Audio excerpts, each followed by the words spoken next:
믿음이 뭔가, 과연 이제 히브리서 11장 1절이 대표적인 믿음을 이야기하는 구절인데, 믿음은 바라는 것들의 실상이요 보이지 않는 것들의 증거니라고 이렇게 말씀하고 있단 말이에요.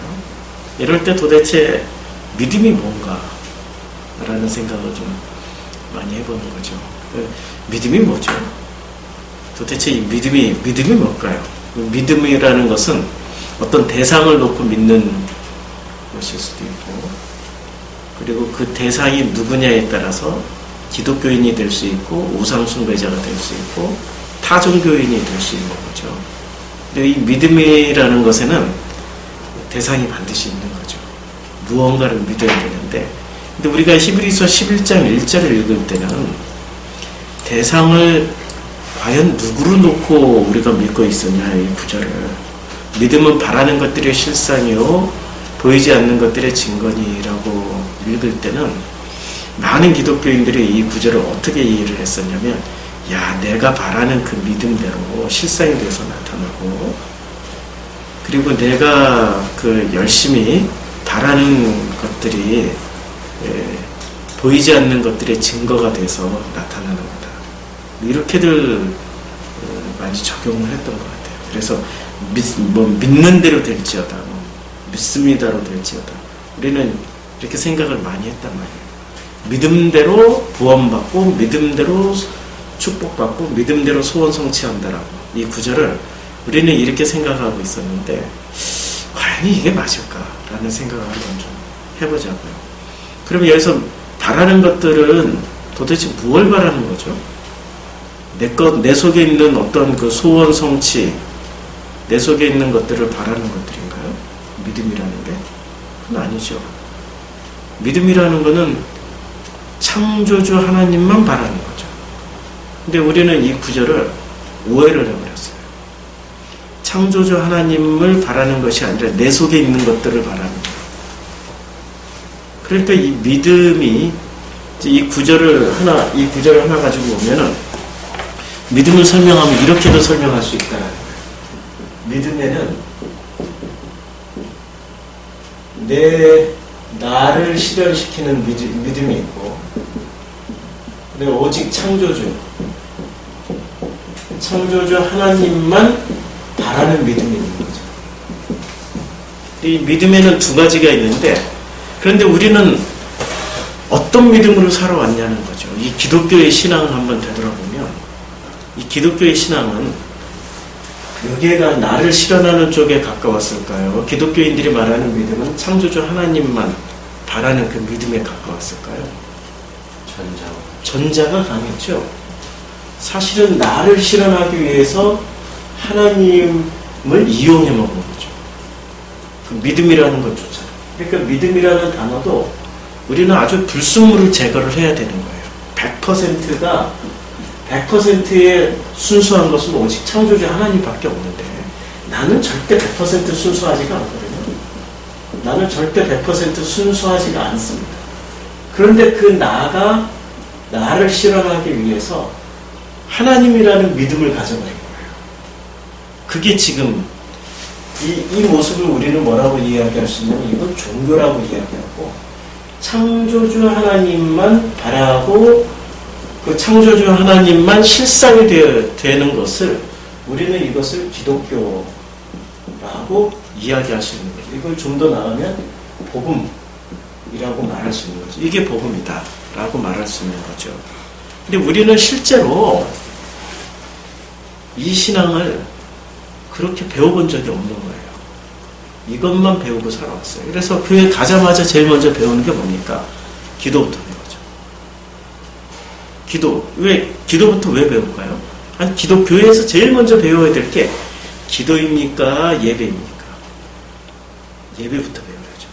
예배와 기도는 어떤 차이가 있냐면, 예배라는 것은 하나님을 만나는 자리예요. 내가 늘 삶의 자리 전반을 통하여서 하나님을 만나고 하나님을 체험하는 자리가 예배예요. 기도는 뭘까요? 기도도 마찬가지로 하나님을 만나고 하나님과 대화를 나누는 자리인데, 기도가 변질이 됐어요. 기도는 바라는 것들의 실상으로 잡아채내는, 끌어내리는 어떤 능력으로 바뀌어버리는 거예요. 이렇게 믿습니다의 능력이 기도의 능력으로 바뀌어버리는 거죠. 기도 많이 하면 우리는 뭐라고 그러죠? 교회에서 신앙 참 좋다. 기도 많이 한 새벽 기도 안 빠지고 나와, 철야 기도 안 빠지고 나와, 그 다음에 기도, 모든 기도에 그냥 기도원 다니지, 금식 기도하지, 철야 기도하지, 이러면은 우리는 신앙생활을 그 사람의 예배의 삶을 통해서 확인하는 게 아니라, 삶의 자리인 그 예배를 통해서 확인하는 게 아니라, 기도하는 시간, 기도하는 분량에 따라서 그 사람 신앙 좋다, 우리는 그렇게 판단을 해버려요. 그러니까 기도가 척도가 돼버린 거예요. 그럼 기도의 본래 목적은 나를 바라는 것들을, 내가 바라는 것들을 실상이 되게 만드는 능력이 아니라, 진짜 기도의 그 척도는 하나님과 나와의 아주 내밀한 교통, 그 대화의 자리가 기도의 본질이거든요. 그 대화가 있는 그 자리에서 예배가 이루어지는 거죠. 우리는 기도를 그렇게 배워본 적이 없어요. 우리는 그렇게 배워본 적이 없어요. 왜냐하면 나부터 그렇게 배워본 적이 없었어요. 기도는 그냥 그 신학대학 입학했을 때 제일 먼저 들었던, 소나무 가서, 산에 가서 나무 하나 붙잡고 그 나무가 부러지든 네가 부러지든 그냥 졸업할 때까지 나무 하나 붙잡고 산에 가서, 우리 뒤에 가면 산이 있거든요, 학교 뒤에. 그 하나 붙잡고 부러지든 씨름을 해봐. 그러면 성공할 거야. 목회 성공하고 목회 잘하게 되고 뭐 그렇게 되고. 이거부터 배웠어요.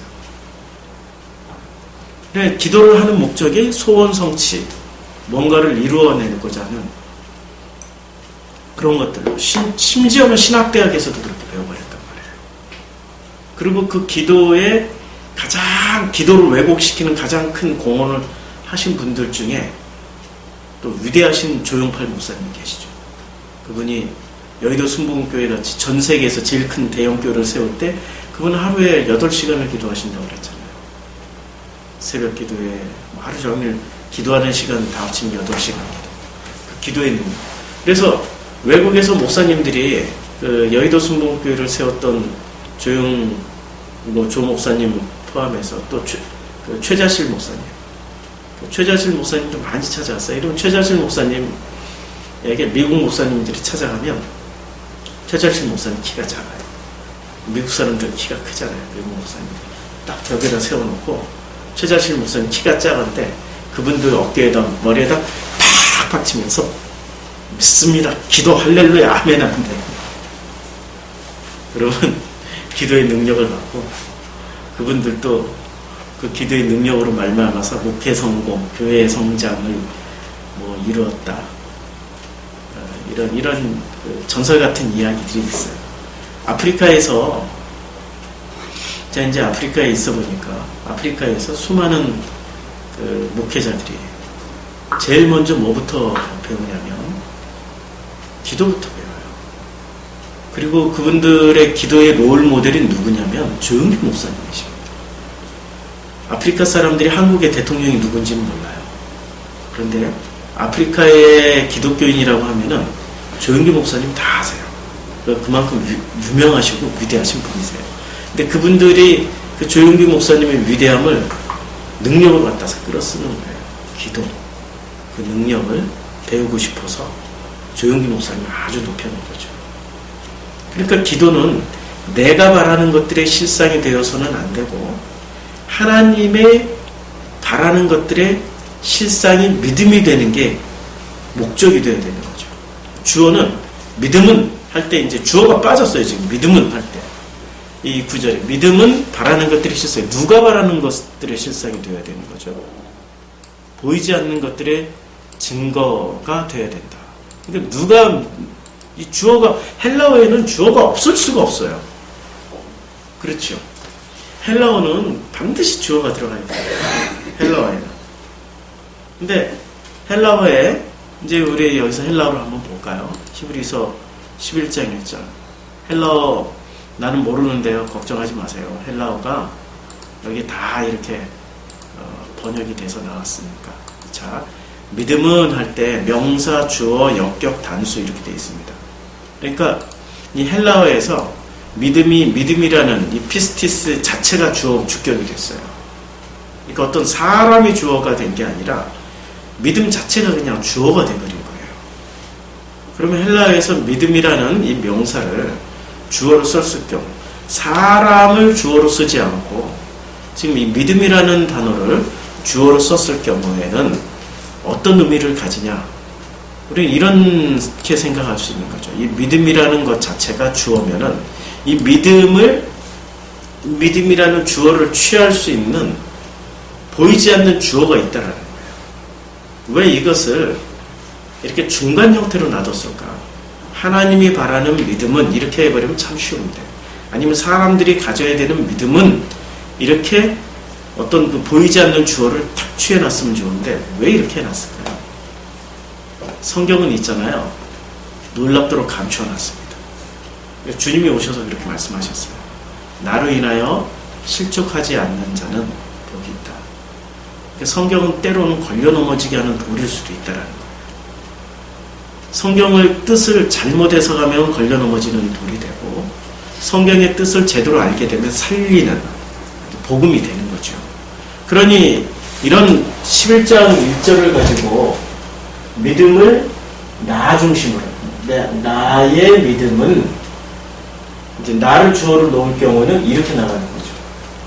나의 가치를 실현하고 내가 바라는 것들이 실상이 되게 만드는, 그것을 위해서 하나님이라는 믿음을 믿는 종교인이 되는 거고요. 또 하나는 하나님, 창조 하나님이 주시는 그 믿음으로 말미암아, 하나님이 주신 믿음으로 말미암아 내가 바라는 것은 창조주 하나님을 바라고 있고, 창조주 하나님이 나의 삶에서 실상이 되게 만드는 게 바로 기독교이고 이게 바로 복음입니다 라고 나가는 길이 있다라는 거죠. 그래서 주어를 자기의 신앙의 고백에 따라서 넣으라고 믿음이라는 것을 주어로 탁 잡아버린 거예요. 그러면 이 히브리서의 저자는 그러면 이런 것을 쓸 수 있는 대단한 문체를 가진 사람입니다. 그러니까 신약 성경이 전부 헬라어로 쓰여져 있어요. 헬라어로 쓰여져 있는데 그 중에서도 가장 빼어난 헬라어 문체로 쓰여진 성경이 히브리서입니다. 그러면 헬라어를 가장 잘 썼던 성경 저자는 누구였을까요? 누가였습니다. 누가복음과 사도행전이었어요. 왜냐하면 누가의 직업이 의사였거든요. 그만큼 학식이 아주 굉장히 높은 거죠. 그러면 이때 당시 의사는 헬라의 책을 가지고, 그리스어로 된 책을 가지고 의학서적이 300년 동안 헬라 철학과 과학과 의학과 기술의 지배를 받았던 전 지구가 그런 상태였단 말이에요. 지금 이 히브리서가 쓰여질 때까지는 거의 400년이 넘는 시간을 이 헬라의 지배를 받았기 때문에 400년 동안 헬라어를 썼어요. 그러면 헬라어를 아주 능통하게 잘 쓰는 그런 사람들이 있었겠죠. 그 중에 대표적인 사람이 누가였어요. 근데 누가보다도 이 헬라어를 훨씬 더 능숙하게 써냈던 사람이 히브리서 저자였습니다. 그래서 히브리서 저자가 누구냐라고 물으면 누가라고 말을 하는 사람도 있어요. 근데 누가는 아니에요. 누가의 문체하고 문제입니다. 그럼 바울이냐? 바울은 이렇게 헬라어를 이렇게 능숙하게 쓰지 못했어요. 바울은 툭툭 그 거친 표현들이 나왔어요. 아주 툭툭 거친 표현들이 자주 나왔어요. 그런데 이 히브리서의 저자는 그런 표현들이 없어요. 아주 잘 단련된, 지금으로 치면은 우리나라의 아주 뛰어난 소설가 누구라고 얘기를 할 수 있을까요? 아주 뛰어난 소설가.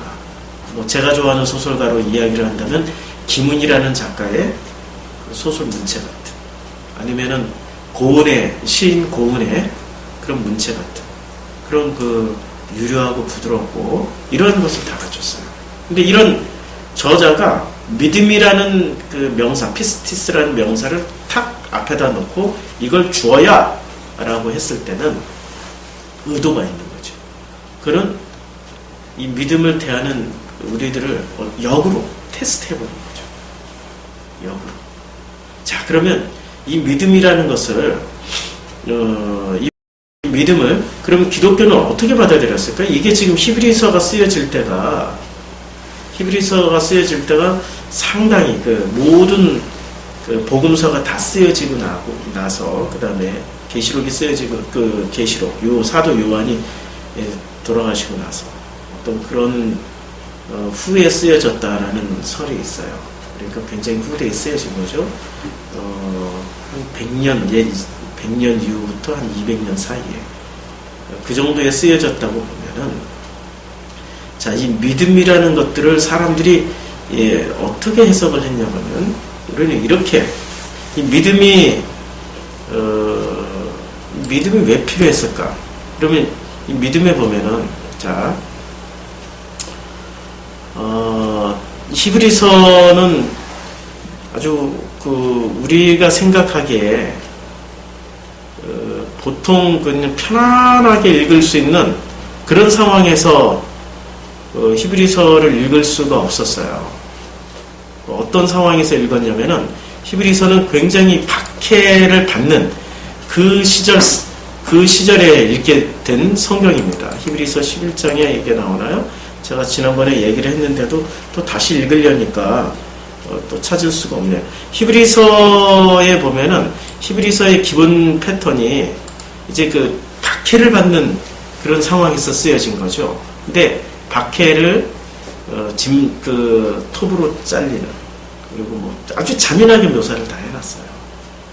사람 붙잡히면은 그야말로 짐승의 밥이 되거나. 그래서 이 기독교인들이 어떤 삶을 살았냐면, 양가죽, 염소 가지고 뒤집어 쓰고 초원을 거닌다, 이라고 번역을 했는데, 그러니까 양가죽, 염소 가지고 왜 뒤집어 쓰고 초원을 가야 되나요? 멀리서 보면 양이나 염소처럼 보여야 안 잡히는 거죠. 기독교인이라고 잡혀서 처형을 안 당하는 거죠. 그러니까 그런 상황에서 읽었던 게 히브리서거든요. 그럼 히브리서에서 제일 필요한 게 뭐였을까요? 믿음이었죠. 올바른 믿음. 그 믿음은 나를 안 죽고 살게 하기 위해서, 주님 살려주세요, 안 잡혀 죽고 오래 살아서 그냥 신앙생활 잘하다 가게 해주세요 라는 그런 바람이 컸을까요? 아니면 그렇게 박해당하고 숨어 지냈던 그 기독교인들이 오직 창조주 하나님만 만나고 싶습니다, 더 알고 싶습니다, 창조주 하나님만 바라는 그런 믿음이었을까요? 두 번째죠. 그런데 이 믿음이 중간에 변질이 돼요. 언제 변질이 되냐면, 이제 AD, 이게 히브리서가 쓰여진 게 100년에서 200년 사이니까 뭐 맥시멈으로 200년을 잡고, 그러면 100여 년 동안 300년, AD 300년경에 이제 313년, 정확하게 313년 밀라노 칙령이 내려집니다. 밀라노 칙령이 내려지는데, 이때 콘스탄티누스라는 그 황제에 의해서, 콘스탄티누스라는 황제에 의해서 밀라노 칙령이 내려지면서 기독교는 공인이 돼요. 그럼 이 과정에서 콘스탄티누스는 왜 기독교를 인정했을까요? 우린 이 역사를 좀 알아야 돼요. 청년들은 우리 성경을 철저하게 역사 속에서 봐야 되는 거죠. 앞에 자료를 찾아놓은 걸 보면은, 자, 보세요.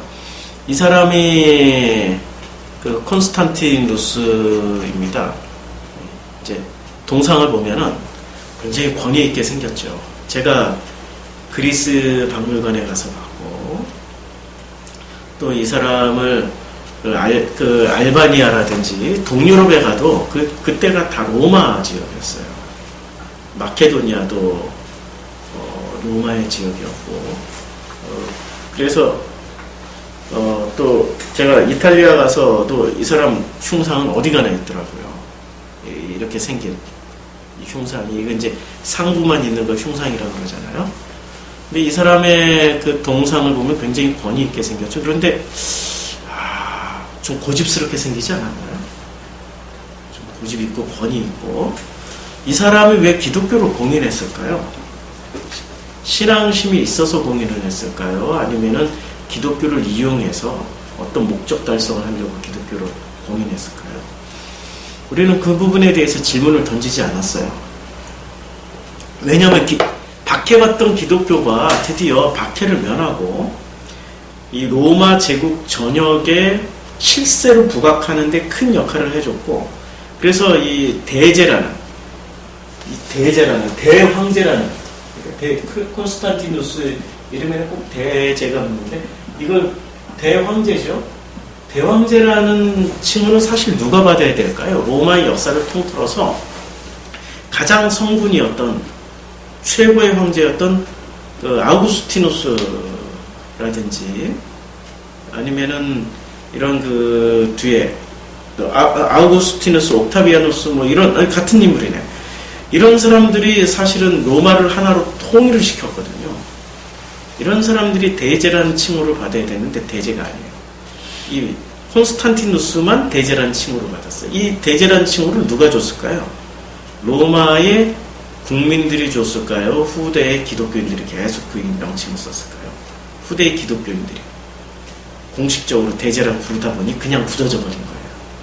실제로 이 사람은 대제의 역할을 할 만한 그런 그 전 황제만큼 그런 일들을 남겨놓지 못했어요. 그냥 로마를 분열돼 있다. AD 300년경쯤에는 있는 어떤 일이 있었냐면 콘스탄티누스가 황제가 되기 전에 로마가 4개로 분열돼 있었어요. 로마가 4개로 분열돼 있어가지고 각자 황제가 하나씩 있었어요. 이 사이에 콘스탄티누스가 이제 태어난 거죠. 근데 이 사람이 그렇게 아버지는 그렇게 위대한 사람이 아니었어요. 근데 이 아버지가 실제로 보면 요 중간에 황제는 아니었는데 요 중간에 그러니까 지금으로 치면은 로마를 지키는 한국 서울을 지키는 수도경비사령부의 사령관쯤 됐었어요. 아들이 태어났어요. 그러면 이 사람이 이제 콘스탄티누스예요. 이 아들이 콘스탄티누스인데 요 사령관으로 태어났는데 이 사람은 아주 그 뜻이 컸어요. 뜻이 커가지고 황제가 되기를 원했죠. 근데 기회가 생겼어요. 황제가 되기를 원했는데 이 막센티우스라는 이 절대군주, 이 막센티우스라는 이때 당시에 가장 큰 이 세력의 황제가 병합을 했어요. 그래서 세력을 키웠죠. 세력을 키우고 이제 이 로마를 접수를 하면은 단일 황제로서의 힘을 발휘하게 되는 거죠. 그런데 이 과정에서 세력을 키우는 과정에서 이 막센티우스가 그 아버지를 이렇게 그 뭐라 그럴까 폐위를 시켜버렸어요. 아버지가 도망가가지고 자기가 살려고 콘스탄티누스를 황제를 임명을 해버립니다. 그러면 이 사람은 군사력이 막센티우스에 비해서 어떻게 될까요? 상대가 안 돼요. 수도경비사령부대에 전방에 있는 38선 근처에 있는 모든 전투사령부 그 전투단과 싸워야 되는 그런 상황에 처한 거예요. 진짜 이제 어쩔 수 없이 싸우게 된 거예요. 황제도 임명받았고 이런 상황이 되니 어떻게 됩니까? 전쟁을 하려고 보니 콘스탄티누스가 이 머리가 굉장히 지략이 뛰어난 사람이었어요. 이 막센티우스 군대 내에 있는 2%가 있었어요. 2%의 기독교인을 본 거예요. 이 기독교인들의 특징을 콘스탄티누스는 딱 알았던 거예요. 이들에게 이 기독교인들의 특징은 뭐였냐면 2가지의 특징이 있었어요. 첫째는 충성심. 이 신에 대한 충성심이 있었고, 이 충성심은 신에 대한 충성심이었지, 이 군주에 대한 충성심이 아니었죠. 그러니까 기독교에 대한, 이 신에 대한 충성심은 곧 기독교에 대한 충성심이었겠죠. 그렇죠? 그 다음에 또 하나의 그 장점을 하나 봤어요. 이 기독교인들의 이 믿음이라는 장점입니다. 이 사람들은 불가능한 것을 믿고 있었던 거예요. 그때 당시에 로마 전 지역에 1%, 2%밖에 안 됐던, 그 정도밖에 안 됐던 그 기독교인들이 그렇게 박해를 당하면서도 뭔가를 믿고 있었다라는 그 믿음과 충성심을 본 거예요. 그래서 이 콘스탄티누스는 이 자꾸 이 정보를 흘렸어요. 난 기독교를 인정해. 나는 기독교인 편이야. 이러니까 2%의 이 막센티우스 내부에 있었던 병사들이 어떻게 됐을까요?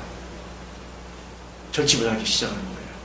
그리고 게다가 막센티우스는 어떤 정책을 폈냐면은 기독교 탄압 정책을 폈어요. 오히려 로마, 그리스 로마 시대에 다신 숭배를 했단 말이에요.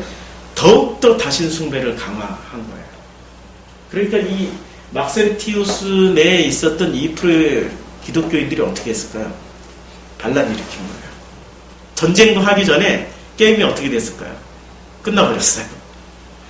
전쟁도 하기 전에 게임이 끝나가지고 이 베로나 전투에서 막센티우스 군대를 이 콘스탄티누스가 박살을 내버려요.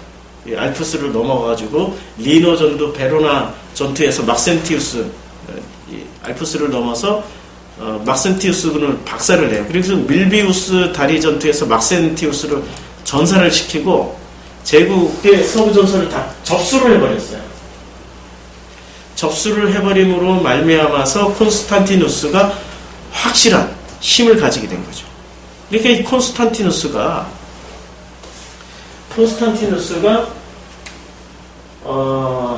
기독교를 신앙심에 의해서 공인을 한 게 아닙니다. 전략적으로 이용해 먹은 거예요. 그러면 이 사람이 신앙심에 의해서 기독교를 공인하지 않았고 전략적으로 이용해 먹었기 때문에 그 후대 기독교는 철저하게 콘스탄티누스의 통제 아래 들어가게 된 거죠. 그렇죠? 그러면 이 통제 안에 들어간 기독교인들은 이제 통제 안에서 무엇을 만들어냈냐. 자, 여기서 아주 중요한 것들이 나오는데요.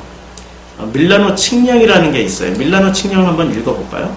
밀라노 칙령을 313년에 발표함으로 인해서 콘스탄티누스의 기독교 공인 칙령, 우리는 이렇게 알고 있었단 말이야.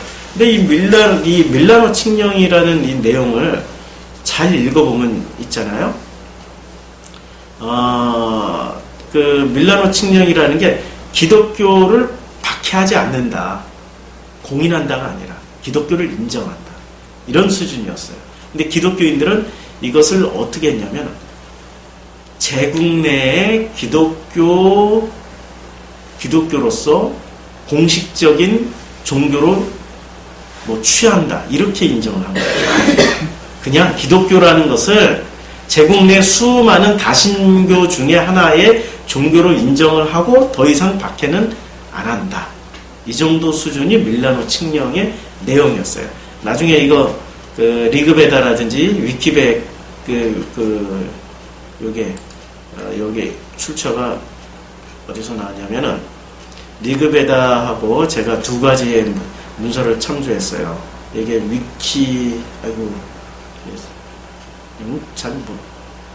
나무 위키, 나무 위키라는 이것을 좀 참조를 했습니다. 그러면 자, 이 기독교가 이렇게 공인이 됐고, 이제 그러니까 공인이라는 말에는 오해가 있어요. 공인이 제국 내의 1등 종교로 인정한다가 아니고 이 수많은 다신 중에 하나로 그냥 인정해준다라는 겁니다. 공식적으로 인정해준다, 이런 뜻이 공인이라는 뜻이죠. 그러면 이 기독교가 이렇게 이제 공인되면서 이 기독교가 니케아 공회라는 걸 합니다. 기독교 역사의 큰 아리우스파를 공식적으로 부정을 해요. 그럼 아리우스파는 어떤 파였을까요? 우리 아리우스파를 이단으로 파문하고, 이제 제일 먼저 기독교가 콘스탄티누스에 의해서 공인이 된 후에 가장 먼저 있었던 기독교 내부의 공식적인 사건은 두 가지가 있었어요. 아리우스파를 공식적으로 이단으로 파문을 했습니다. 지금요, 아리우스파를 파문하고 그 다음에 니케아 종교회의를 열어서, 그러니까 기독교의 세계적인 전 세계 기독교인들이 모여서 기독교 두 번째 예루살렘 총회가 있었어요. 사도행전에 예루살렘 총회 후에 두 번째로 전 세계 기독교인들이 모여서 니케아 공의회라는 것을 만들어서 공의회를 통해서 교리를 확립했어요. 교리를 확립했는데 이 아리우스파라는 것을 먼저 알아야 되죠. 이 아리우스파를 보면 아리우스파는 어떤 파냐? 아리우스는 이거예요. 성자는 성부의 최초이자 최고의 피조물이며 하느님과 세상 간의 중보자이고 보혜사이시고 인지 가능한 모든 시간 전에 성부의 뜻에서 유래하여 무로부터 창조되어 세상을 창조하신 진실한 하나님의 아들이시오 하나님이시다. 이런 얘기예요. 이게 이단이 될 수가 없죠. 그렇죠? 그리고 아들이라는 용어는 비유이며 예수가 하나님과 같은 존재이거나 지위를 나누어 가지는 것을 이제 여기서 문제가 되는 거죠. 의미하지 않는다라고 얘기를 해요. 그런데 아리우스파가 왜 파문을 당했냐면은 아리우스파가 가장 중요하게 증언했던 것 중에 하나가 있습니다. 아리우스파가 사실은 예수님을 보는 그 시각이 지금의 기독교하고 크게 다르지가 않았어요. 뭐 때문에 파문당했냐면 마리아를 인정하지 않은 거예요. 성모를 인정하지 않았습니다. 성모는 삼위일체가 아니잖아요. 그러니까 성모를 인정하지 않자 성모를 인정해야 되는 그 파들에 의해서 이제 파문당한 거예요. 그럼 왜 성모 문제가 왜 중요했을까요? 이제 굉장히 중요한 사건인데, 아이고, 내가 지우개를 안 가져왔네. 이걸로 지울게요. 휴지로도 잘 지워져. 성모가 왜 중요하냐면, 성모 마리아가, 이게 참 많은 오해의 소지가 있는데요. 성모 마리아를 개인적으로 보면 대단히 소중한 사람은 왜냐하면 이제까지 인류사에 없었던 성령으로 잉태를 했고 그 잉태함을 예수라는 그 하나님을 자신의 몸에 1년 동안 10개월 동안 품고 있다가 그 또 태어나서 양육하고 이러한 거는 보통의 신앙인으로 감당하기는 어려운 거예요. 일단은 보통 사람들에게 찾아와서 천사가 와가지고 내가 너에게 아들을 주리니 이름을 임마누엘이라 하랴 뭐 이렇게 하면은 보통 사람들은 아닙니다 난 못합니다 이렇게 하지 아멘 하고 받아들일 사람이 몇 명이나 되겠어요. 그건 대단한 신앙이에요. 그것도 아가씨가 결혼도 하지 않은 아가씨가 덜커덕 애를 낳고 평생 그 애 하나 키우면서 살아간다고 생각해보면 그걸 감당할 사람이 몇이나 되겠어요. 쉽지 않은 일이죠. 이걸 감당했던 사람이란 말이에요. 그래서 성모 마리아라는 호칭은 참 그칠만 해요. 그런데 문제는 이 마리아를 삼위일체의 어떤 그 반열에 놓는다면 문제가 되겠죠. 그렇겠죠? 이것을 반대했던 사람들이 아리우스파였어요. 그럼 아리우스파는 왜 마리아 문제 때문에 단순히 다른 게 아니라 마리아 문제 때문에 파문당한 거예요.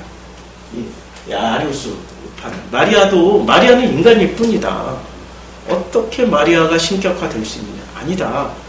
예수 그리스도만이 온전한 신이고 성부 하나님만이 온전한 신이고 성자 하나님만이 온전한 신이다라고 이렇게 얘기를 했던 사람들이에요. 이 아리우스파가. 그러면 이 아리우스파, 이 성모 마리아를 중심에 놓고 생각을 해보면은, 자, 이때 당시에 그 기독교인들, AD 313년 밀라노 칙령이 있고, 기독교가 이제 이 니케아 종교회의가 있게 돼. 325죠? 325년에까지 이 기독교인은 몇 프로나 됐을까요? 요때는 2%였어요. 요때는 몇 프로나 됐을까? 한 10%나, 이제 박해를 면했으니까 10%좀 늘어났겠죠. 그럼 90%는 지금 뭐 하던 사람들입니까? 기독교인이 아니었어요. 90% 이상은 어떤 사람들이었죠? 다신숭배, 헬레니즘이 다신숭배 종교죠. 다신숭배를 하고 있었던 사람들입니다. 그럼 이 다신숭배의 핵심 신앙은 어떤 신앙이죠? 다신 숭배의 핵심은 모든 다신교회는 반드시 남신이 있고 여신이 있죠. 그렇죠. 힌두교에서 도 아주 여신이 맹위를 떨치죠. 힌두교의 신 중에. 이때도 그 사도행전에서 보면 아주 맹위를 떨치던 신이 있었습니다. 그 신 이름이 뭐였을까요? 사도행전 한번 볼까요? 사도행전 17장에 보면은 아주 신이 나오는데, 자, 이 사람들이 아덴에서 이제 아데네죠. 아데네에서 이러한 그 바울이 복음을 전했어요. 복음을 전하는데 이 아데네에 있던 사람들이 이제 전부 다 바울을 막 그냥 바울에게 아주 그 어마어마한 분노를 일으킵니다. 그 분노의 원인이 뭐냐면은, 자, 이제 바울이 예수에 대해서 이야기를 하는데, 오늘은 아덴에서 그 최고의 신이 누구였냐면은, 아덴 사람들이 최고의 신을 제가 요게 지금 이 장면이 이 고린도에도 가고 그랬는데, 아이고 제가 갑자기 막 찾기를 못하네. 이름이 생각이 안 나네. 아테네 신전이 누구의 신전이었죠? 최고의 신전이 아테네 신전이었죠. 최고의 신전이 아테네 신전이었는데, 그 아테네 신전이 남신 신전이었습니까? 여신 신전이었습니까? 여신 신전이었죠. 그 여신 숭배를 하던 사람들이 바울을 어떻게 했습니까? 바울을 잡아서 죽이려고 막 바울을 떠매고 가는 장면이 나옵니다. 바울을 떠매고 가고 막 바울을 재판장에 넘겨요. 재판장에 넘기는데, 그때 자기네들끼리 막 서로 이제 말을 하는데, 자기네들이 무슨 말을 하는지 몰라요. 서로 어떤 뭐 그냥 그 자기네들끼리 어떤 얘기들 서로 주고받는데 자기네들이 무슨 믿음을 얘기하는지 몰라요. 여신이라는 이름은 분명히 알고 있는데, 그 여신을 숭배하고 있지만 그 여신을 여기 이제 17장 18장이 나오는데요. 제가 17장 18장 사이에서 왜 눈에 띄는 것을 잘 못 찾는지 모르겠어요. 나중에 찾아보세요. 최고의 신이 여신입니다. 그럼 아테네 신전이 최고의 신전이었단 말이에요. 그럼 최고의 신전이라는 것은 그만큼 신자 수가 많았다는 얘기죠. 이 여신 숭배가. 그럼 이때 당시에 가장 팽배했던 신이 남신이었습니까? 여신이었습니까? 여신이었죠. 여신 숭배를 하던 사람들을 흡수해서 기독교인으로 만들어야 되는 일이 있어야 되는 거죠. 이제 제국 내에서 힘을 떨치려면 기독교가 변질되기 시작한 거죠. 기독교는 힘을 가져야 되는 종교입니까? 하나님과 하나가 되는 종교여야 됩니까? 하나님과 하나가 되는, 하나님 품 안에 들어가는 종교여야 되는데, 힘을 가지기 위해서 제일 먼저 뭐를 했냐면 여신 숭배를 끌어들인 거예요. 근데 그 여신 숭배의 위치에 있을 만한 여자들을 다 검색해봤댔죠. 창세기부터 시작해서 하와도 검색했더니 하와는 선악과를 따먹어서 합니다. 그 다음에 하와 이후에 또 뛰어난 여자가 누가 있었을까요? 미리암? 모세의 누나 미리암? 미리암은 이미 모세한테 저주를 받아서 안 돼. 그러면은 그 아브라함의 부인도 안 돼. 아브라함의 부인이 사라였죠. 사라, 이삭의 부인 누구였죠? 리브가도 한 명입니다. 다 안 돼. 다 검토해봤더니 최고의 여신, 이 여신 숭배, 당시에 여신 숭배를 하던 사람들을 흡수하기에 최고의 아주 그냥 이 성녀의 위치까지 올려놓을 수 있는 사람이 누구였냐면 성모 마리아였어요. 결혼하지도 않고 애를 낳았습니다. 순결함의 상징.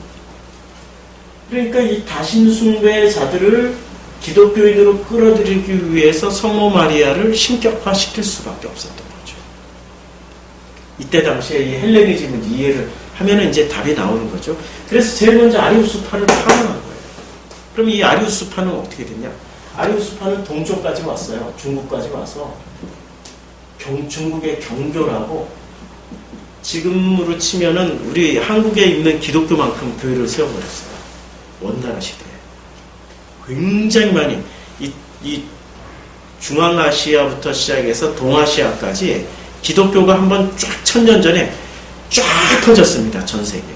이 아리우스파로 인해서 쫙 퍼졌고 이런 내용들이 역사학 곳곳에 다 발견됩니다. 자료가. 이 기독교가 이미 1000년 전에 세계적인 종교가 한번 됐었어요. 전 세계가 다 기독교 국가가 한번 됐었던 적이 있었어요. 그러다가 이슬람이 이제 이슬람이 AD 700년에 일어나서 이슬람이 중앙아시아와 이 소아시아 지역을 다 먹어버렸고 또 북아프리카와 이런 지역을 다 먹어버려서 이제는 그리고 거기에 또 불교가 들어가고 그래서 기독교가 이제 쇠락하기 시작하는 거죠. 그래서 이제 이 성모 마리아를 통해 가지고 다신 숭배자들을 흡수했다. 이러면 이제 기독교 안에 뭐가 들어온 거죠? 기독교 안에 온전한 믿음이 있을 수가 없죠. 그래서 우리 다시 믿음으로 들어가면 이러한 역사적 상황을 보면 기독교인의 이 최고의 덕목이 뭐였죠? 이 콘스탄티누스가 파악한 기독교인의 최고의 덕목은 충성과 믿음이었어요. 근데 이 충성과 믿음은 첫째는 콘스탄티누스에 의해서 콘스탄티누스 즉 로마라는 이 국가 권력에 의해서 두 번째는 로마 카톨릭이라는 이 종교화된 이 지도부에 의해서 이 집단이죠. 종교화된 집단에 의해서 어떻게 됐을까요? 충성과 믿음이 변질을 시키는 거죠. 국가 권력은 충성을 뭐로 바꿔야 되죠? 국가에 대한 충성을 바꿔야 되는 거죠. 그래야 생각을 해보세요. 자, 이 로마라는 게 AD 313년을 기준으로 해서 이 로마를 한번 살펴보자고요. 이 로마라는 국가를. 이전에는 로마가 신정일치가 아니었어요. 로마는 다신교를 그냥 믿는 사람들이 정치에 참여했어도 각자 신앙이에요. 신앙을 정치에 끌어들이지를 않았어요. 그냥 공화정이었죠. 이때는 공화정이었어요. 그런데 기독교가 들어오면서 로마가 어떻게 변질됐습니까? 신정 정치로 바뀌었어요. 그러면 단일 종교인 기독교를 국가를 유지하는 이데올로기로 바꿔야 돼요. 그럼 국가 이데올로기를 바꾸는데 국가에 충성을 해야 될 거 아니에요. 이 백성들이 국가에 충성하려면 그들이 가지고 있는 기독교에 있는 이 충성과 믿음이라는 것을 바꿔내야 되죠. 뭐로 바꿨을까요? 국가에 대한 충성으로 바꾸고 황제에 대한 믿음으로 바꾼 거예요. 국가는 황제에 대한 믿음으로 바꾸고 로마 카톨릭 종교화된 집단은 우리는 이 오해를 하고 있는데요. 로마 카톨릭이 이제 AD 300년 이후부터는 절대 권력을 잡았다라고 생각을 하고 있거든요. 근데 결코 그렇지 않았어요. 결코 그렇지 않고 이 로마 카톨릭이 오히려 기독교인 그 지도자들을 아주 그냥 많이 잡아 죽이기도 하고 그런 일도 있었어요. 요게 리그베다 찾으면 이제 여기 나오는데요. 그리스 이 기독교와 이제 이 로마 기독교가 싸우는 그 과정이 있었어요. 그 싸우는 과정에서 제가 아까 봤던 것도 잘 못 찾겠네요. 한번 왔다 갔다 해버리고 나니까 나중에 한번 읽어보세요. 제가 읽은 내용을 말씀드리면 오히려 여기는 정치 집단입니다. 황제라는 권위를 내려놓으면 안 돼요. 정치 집단은 정치 권력을 유지하기 위해서 끊임없이 종교를 길들여야 되는 거죠. 종교를 길들이는 과정에서 이 종교 지도자들을 많이 죽이기도 했어요. 지금 리그베다에서 나오는 내용에 따르면 죽이기도 했어요. 이러면 이 종교 지도자들은 그러면 살아남으려면 어떻게 되죠? 이 국가 권력의 요구에 따라서 이 교리를 바꿔내야 되는 거예요. 아니면 교리를 바꿀 필요 없이 내용만 바꾸면 돼요. 설명만 아다르고 어다르게만 하면 돼요. 충성을 국가에 대한 충성으로 바꿨고 믿음을 헌재로 바꿨죠. 이렇게 바뀌어진 대표적인 기독교가 어디 있나요? 미국 기독교. 미국 기독교는 아프간 참전 군인들이 참전할 때마다 꼭 누가 나와서 축복을 해주죠? 미국 목사님들이 나와서 축복해 준단 말이에요. 그렇죠? 그리고 선거 때마다 위력을 요번에 트럼프가 당선된 데 가장 큰 기여도를 한 게 미국 기독교라는 거 아세요? 보수 기독교? 동성애 반대, 낙태 반대 두 키워드를 붙잡고 기독교가 동성애 반대, 낙태 반대만이 전부입니까?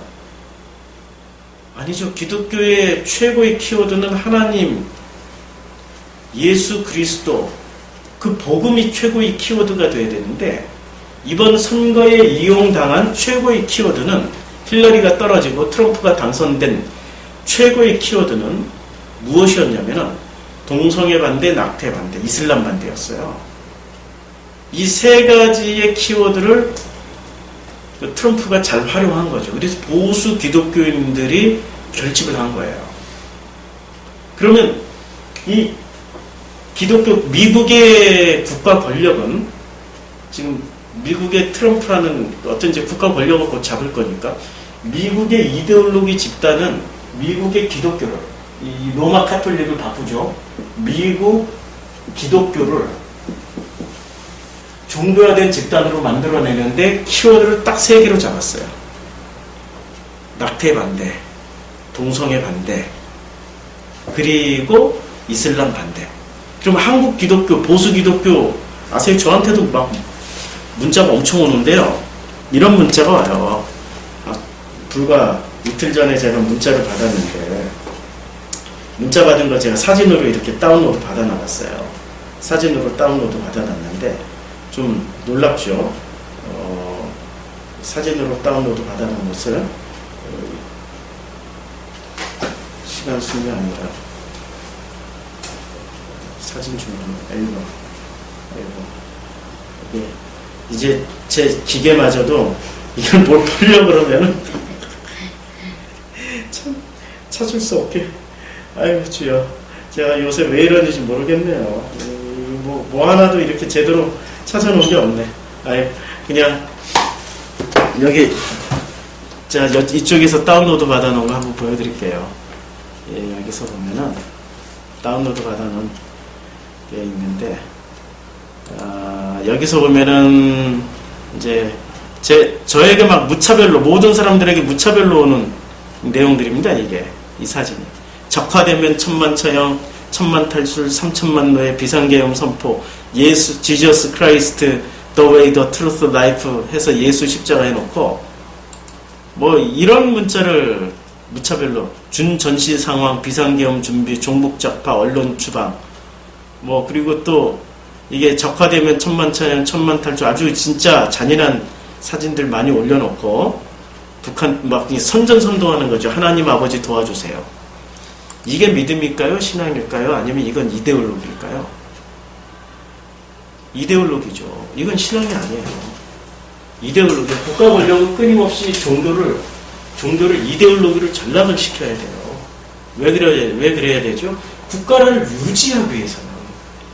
그러면 이 민족과 이 나라를 유지하기 위해서는 어느 권력 집단이든지 간에 종교를 길들여 놓지 않으면 안 돼요.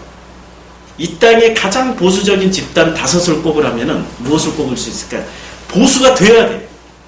보수가 아니고 진보가 되면 안 되는 집단이 있어요. 첫째는 군대. 군대는 보수 집단이 되어야 되지 진보 집단이 되면은 어떻게 될까요? 그리고 총구를 거꾸로 돌릴 수가 있어요. 그러니까 군대는 철저하게 보수적인 집단이 돼야 돼요. 보수는 지킨다라는 뜻이잖아요. 민족과 국가를 지키는 집단이 돼야 되는 거죠.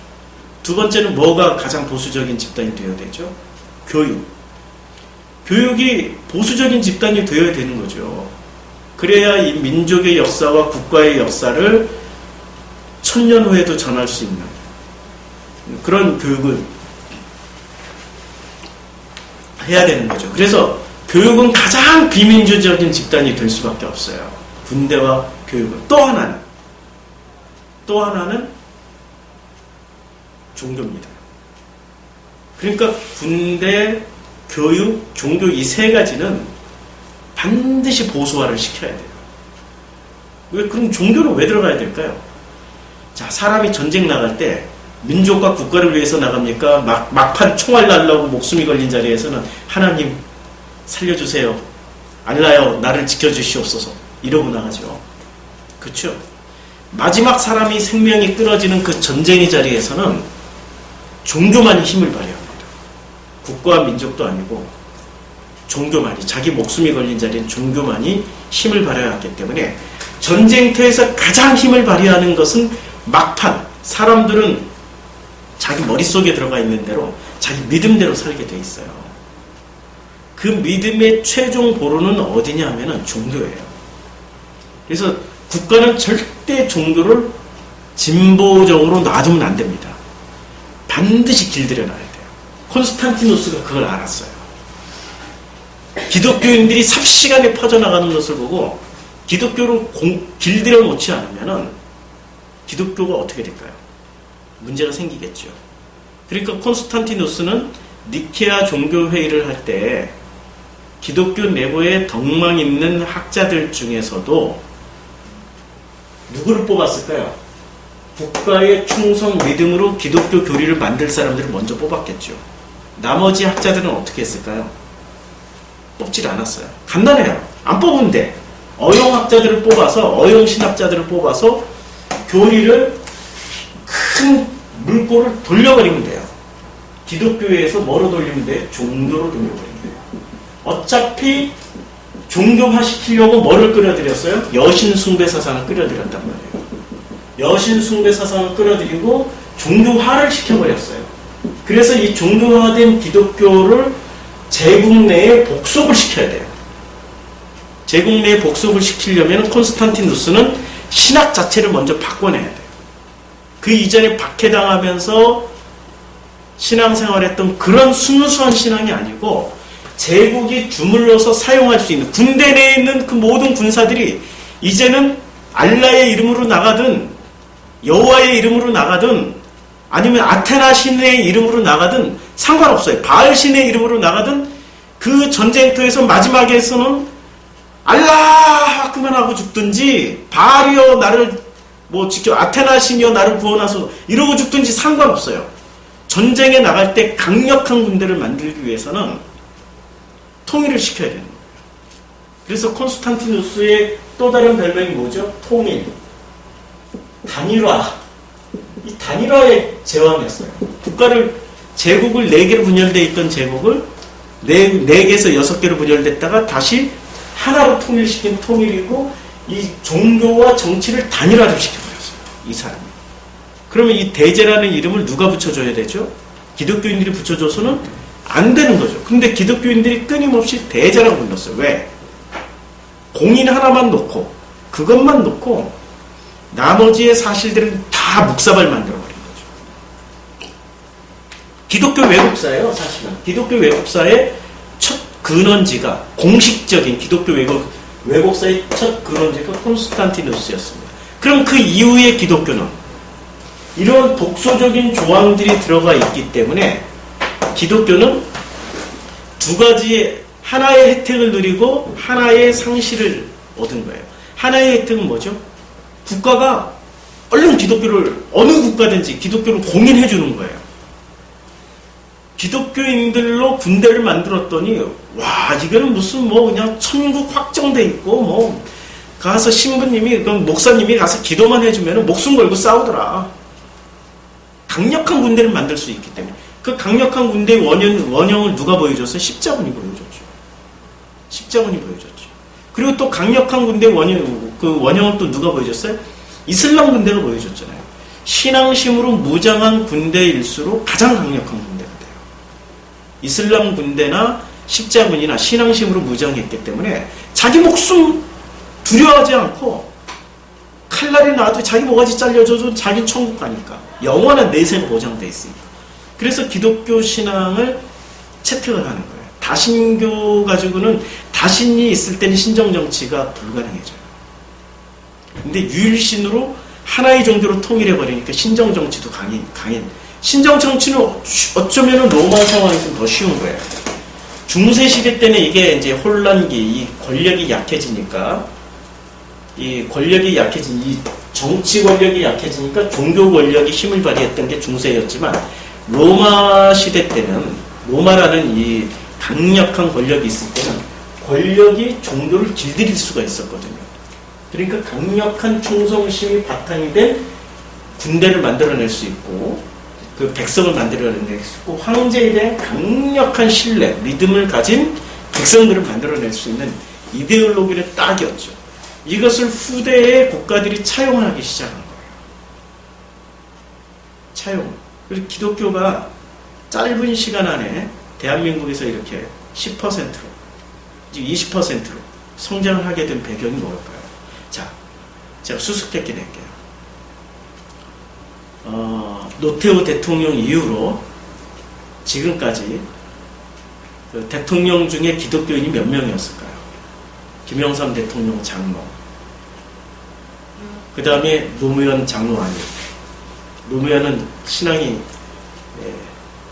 가톨릭이었나? 좌우지간 제 기억으로는 잘 모르겠어요.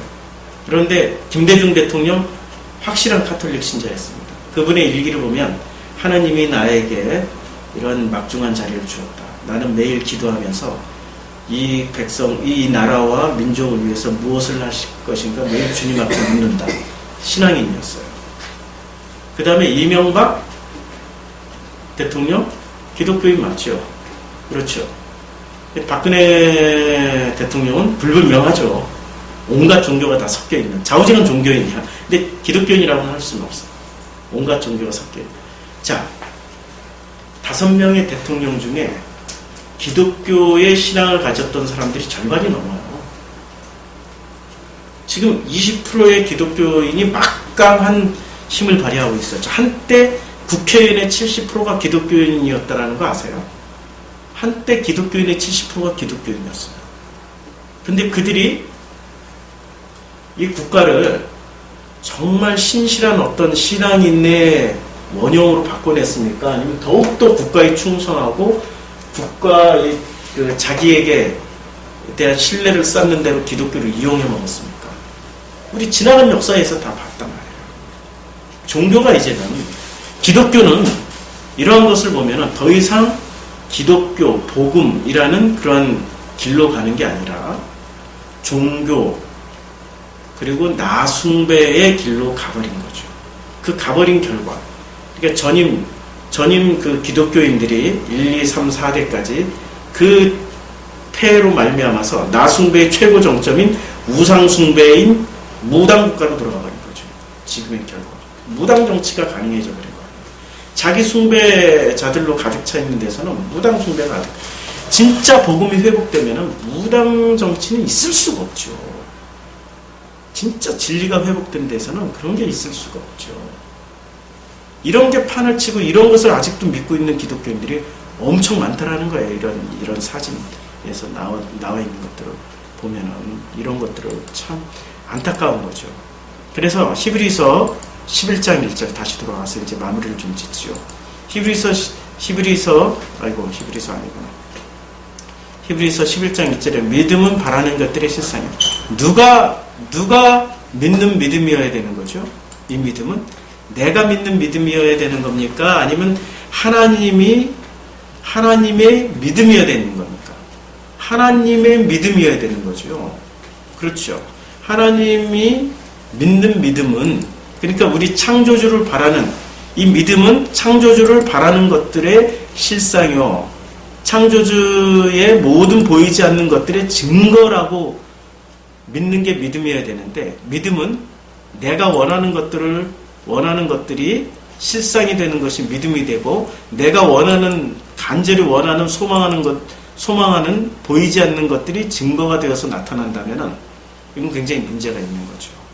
근데 우리는 알게 모르게 이 11장 1절을 전부 자기의 소망과 바람으로 바꿔버렸어요. 이런 영향이 무관하지 않다는 거죠. 기독교 왜곡사와 무관하지 않은 거죠. 이 기독교 왜곡사가 1700년이 넘도록 지속되어져 왔다라는 거죠. 1700년이 넘는 것을 일순간에 바꾸려고 하면 1700년 동안 쌓여있던 신학과 1700년 동안 쌓여있던 이 교리가 가만히 놔두겠습니까? 이제 공격하겠죠. 그 예수님 시대에 보세요. 예수님이 오셔서 무엇을 말씀하셨죠? 아버지의 뜻만 말씀하셨어요. 그런데 그때 당시 유대교의 왜곡사가 언제부터 시작됐죠? 유대교의 왜곡사가 놀랍도록 언제부터 시작되었냐면은 수룹바벨 성전이 세워질 때부터 왜곡사가 시작됐습니다. 수룹바벨 성전이 세워질 때 어떤 일들이 벌어졌습니까? 수룹바벨 성전을 건축할 때 전부 다 바벨론에서 해방돼서 온 사람들 아니에요. 자유인들 아니에요. 근데 누구는 돈을 많이 가지고 나왔고 누구는 돈을 조금 가지고 나왔어요. 돈을 조금 가지고 나온 사람들은 먹을 것이 없으니까 어떻게 됐습니까? 자기 몸을 돈을 많이 가지고 나온 사람들에 팔아서 연명을 하기 시작했어요. 같은 유대교인 히브리인들인데도 불구하고 주인과 종의 상태가 만들어지기 시작했어요. 이 관계로 시작됐던 게 물론 그걸 단절하고 했지만은 그러나 그 관계가 끊임없이 이어져요. 거기에 헬라 철학까지 들어와 버렸습니다. 헬라 종교까지 들어왔어요. 400년 동안의 왜곡 시간을 가지게 되는 겁니다. 그 400년 동안의 왜곡만 가지고도 하나님 아버지의 뜻을 전했던 예수는 십자가에서 죽임 당할 수밖에 없어요. 지금 1300년이에요. 400년이 아니고 중간기 시대 400년, 침묵 시기 400년이 아니고 1300년 시간 동안에 정말 이런 것들을 누구와 하나 제대로 정말 가슴이 아프죠. 얘기만 하면 어떻게 됐어요? 마녀 재판 받아서 죽었어요. 마녀 사냥 당했어요. 저도 아마 조만간 그런 일이 벌어지지 않을까 생각을 해봅니다. 정말 복음은 있잖아요. 박해 없이 피어나지 않는다면 어쩌면은 타락할 수밖에 없는 게 복음일 것 같아요. 그래서 마태복음에 이렇게 말씀하죠. 마태복음 말씀 읽고 마치죠. 마태복음 5장 10절에 이렇게 말씀하고 있어요. 의를 위하여 박해를 받는 자는 복이 있나니 천국이 그들의 것입니다. 천국을 보장받는 의를 위하여 박해를 받는 자는 복이 있나니. 그래서 나로 말미암아 너희를 욕하고 박해하고 거짓으로 너희를 거슬러 모든 악한 말을 할 때는 너희에게 복이 있나니 기뻐하고 즐거워하라. 하늘에서 너희 상이 큼이라. 너희 전에 있던 선지자들도 이같이 박해하였느니라. 그러니까 산성순의 첫 팔복의 마지막 결론이라고 할 수 있는 5장 10절부터 12절을 이걸로 마무리하고 있어요. 박해로. 분명히 욕하고 박해당할 것이다. 그때는 기뻐하고 즐거워하라. 이렇게 말씀하고 있습니다. 1300년 동안의 왜곡사인데 이게 뭐 하루아침에 뒤집어지겠습니까? 물론 하나님은 하실 수 있죠. 그러나 싸워나가는 과정은 그 복음을 가지고 싸워나가는 과정은 우리들의 그 길은 결코 평탄치는 않을 거다라는 말씀을 이미 주님이 하셨습니다. 기도하고 마치고 또 점심이라도 먹고 가죠.